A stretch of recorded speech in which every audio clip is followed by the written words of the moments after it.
Welcome to Deepak English वाला channel.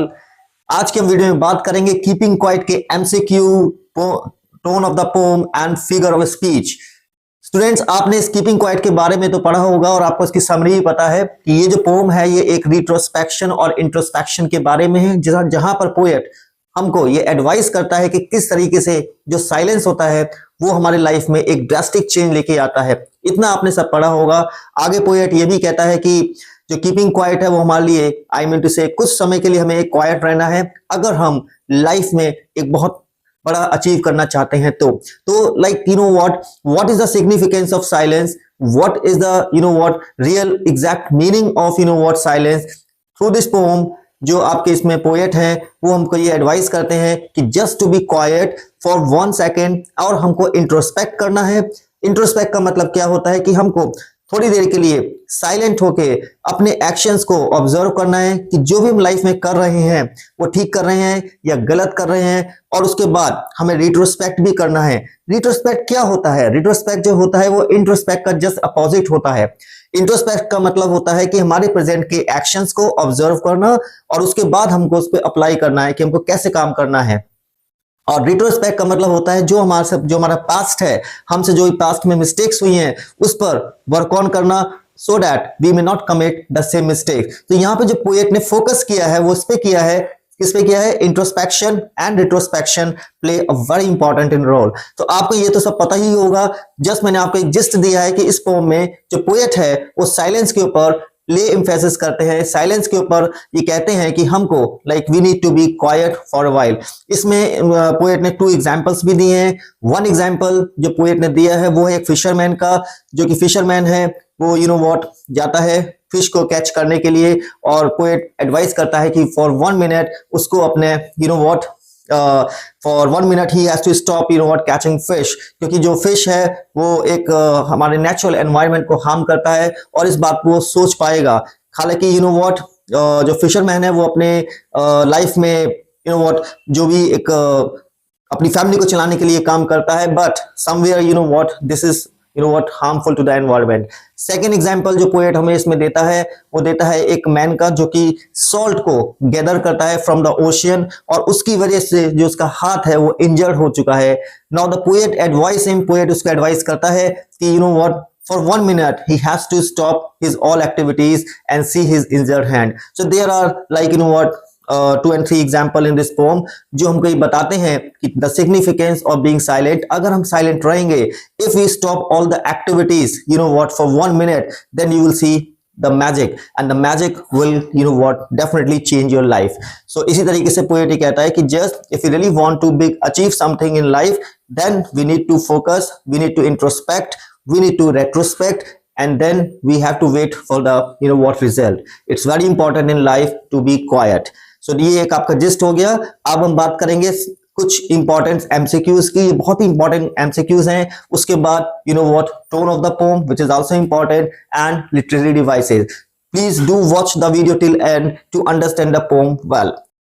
The first MCQ is, what does the poet suggest by asking everyone to keep quiet and still? Poet क्या suggest करता है सभी से keep quiet और still रहने के लिए?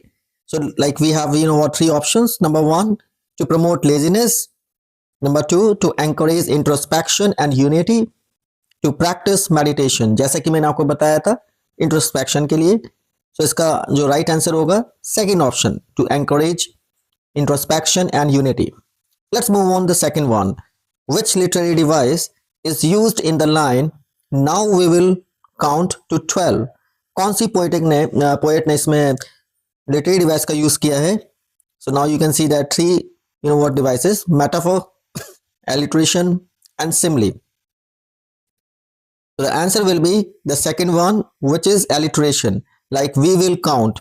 और alliteration क्यों है? क्योंकि just what is alliteration? Repetition of consonant sound of letter. We will.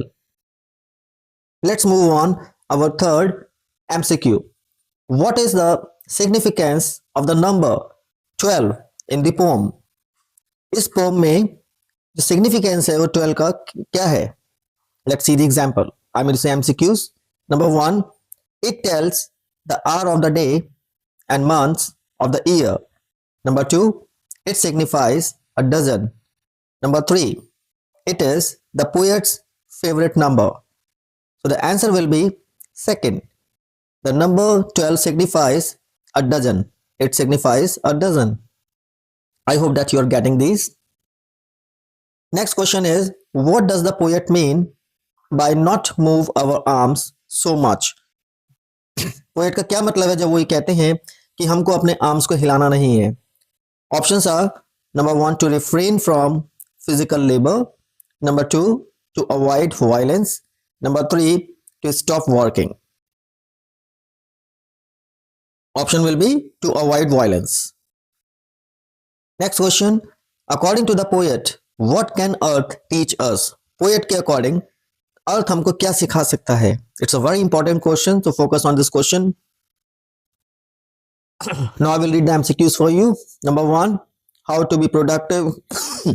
Number 2, the value of silence and stillness, and number 3, the art of war. So the answer will be the value of silence and stillness. Number 6, what does the poet mean by victory with no survivor? It's a very important question कि poet का क्या मतलब है जब वो कहते हैं कि victory with no survivor. These are very important MCQs, students. So I just want each one of you just to go through all the MCQs, whatever I'm explaining in each poem and chapter, and this will help you to secure good marks. Mark my words. Options are number 1, winning a game. Number 2, achieving goals alone. And number 3, wars leading to destruction where no one truly wins. So the third option will be the right one. Next question is, what does the poet mean by green wars? Poet का क्या मतलब है जब वो ये कहते हैं green Wars के बारे में? ग्रीन वॉर्स क्या होते हैं? First option is destruction of nature through human activities. Number 2, wars fought in forest. And number 3, environmental conservation efforts. So green wars का मतलब क्या है यहाँ पे? Option will be 1. Yes, you are absolutely right. Destruction of nature through human activities. So students, like these were the 7 MCQs जो मैंने काफी एक रिसर्च करके ये आपके लिए MCQs लेके आया हूँ, and I just want that you should go for it and just practice these MCQs. It will certainly help you to understand the poem. Now let's talk about the tone of the poem. This is very important question, students. आपको ये समझना है कि हमेशा board के paper में question आता है tone of the poem, और स्टूडेंट्स जो हो जाते हैं वो थोड़े कंफ्यूज हो जाते हैं कि टोन पोम की क्या होती है. So in each and every poem I will explain that this is the tone of the poem. You just go through it and see to it कि what about the tone of the poem, and accordingly you have to work. So the tone of the poem, जो कि आप लोगों ने pome पढ़ी है और मैंने भी आपको थोड़ा अभी जिस्ट ऑफ द पोम बताया है, तो पढ़ने के बाद इसमें what is the tone of the poem जो पोएट बताते हैं वो है reflective and contemplative. Reflective means वाली सोचने वाली, thinkable, and contemplative means like एक हमें फोकस करना है कि किसी भी एक्शन अगर हम कुछ भी काम करते हैं तो उसका हम कैसे हमारा रिजल्ट निकल सके. तो बीइंग रिफ्लेक्टिव एंड कंटेम्पलेटिव जो पोएट है यूज किया है इन्होंने स्टोन का इस पोम में. ध्यान रखिएगा इन 2 वर्ड्स का, reflective and contemplative. I hope that you understood. Now let's move on poetic devices. There are 4 poetic devices in this poem, though there are 6 poetic devices, but the main poetic devices जो use की गई हैं इसमें 4 हैं जो कि बहुत important हैं और आपको समझना है.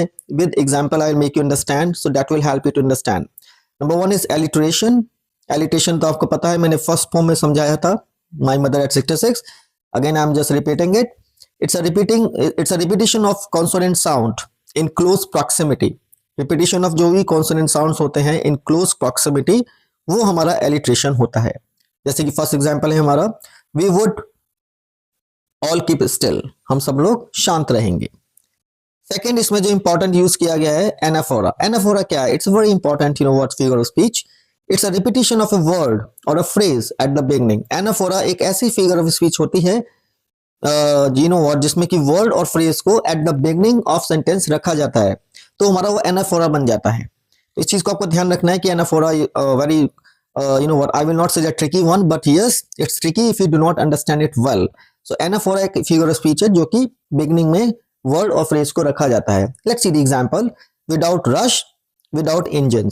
अब विदाउट रश में देखिए W आ गया, एंड सेकंड हमने एग्जांपल दिया है विदाउट इंजन, इसमें भी सेकंड में W आ गया। Next number third one is symbolism. Symbolism क्या होता है? सिंबोलिज्म यू नो व्हाट, जो फिगर स्पीच इसमें पोएट ने यूज करी है, this is used to describe symbols, जिसमें हम सिंबल्स का यूज करते हैं टू रिप्रेजेंट डीपर मीनिंग, ताकि किसी एक सेंटेंस का डीपर मीनिंग निकल के आए। अब इसमें एग्जांपल क्या है सिंबोलिज्म का? Count to 12।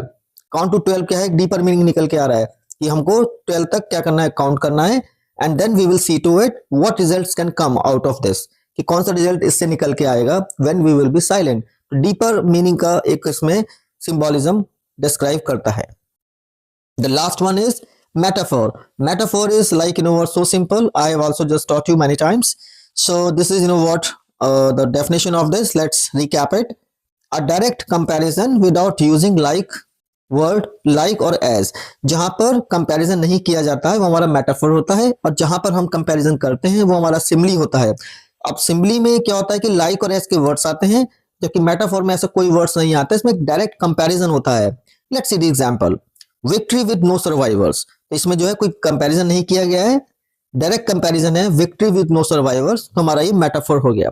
तो स्टूडेंट्स आपने आज ये समझा MCQs, 7 MCQs, tone of the poem and poetic devices. So like if you know what, go through all this, so this will help you a lot to understand the chapter or poem, whatever you know what I'm going to explain, whether it's a chapter or poem. So these days, you know what, I have started, you know what, series of 30 days. So I want each one of you just to go through and just watch the video till end to secure good marks. Tomorrow I will just come up with, you know what, the next poem, MCQs, tone of the poem and poetic devices.